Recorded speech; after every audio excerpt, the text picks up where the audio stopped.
चला तसे फ्रेश जांभूळ घेऊन आले होते. चला तर मी हे छान असे वॉश केले आणि नंतर मीठ टाकून मी यांना दिले. नंतर आले चाय बनवण्यासाठी. चाय बनवण्याच्या आधी मला चला आपण स्नॅक बनवूया. तुम्हाला प्रश्न पडला नेमकं तर बनवत काय आहे, तर मला सर्वांच्याच घरी चपात्या उडतात सकाळच्या, तसेच माझ्या घरी सुद्धा उडल्या. त्या 2 पोळ्या होत्या, त्याला मी छान असं कट करून घेतलं आणि फ्राय केलं. तर स्नॅक झटपट होणारा तयार झाला.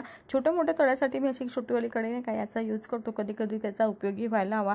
साईडला ठेवला आहे चाय तर मला यांच्यासाठीच बनवायचा होता आणि खरं सांगा तर चाय मला पियाचा होता, म्हणजे एक निमित्त लागते आपल्याला आणि बस त्यासाठी असतं. कारण की टी लवर्स असं असते, कोणी आलं ना तर त्यांच्यासाठी तर आपण बोलवतो, कारण की ते तर आपली परंपराच आहे. पण खरं असतं त्याच्या मागचं कारण चाय जे आहे ना मलाच घ्यायचा असतो.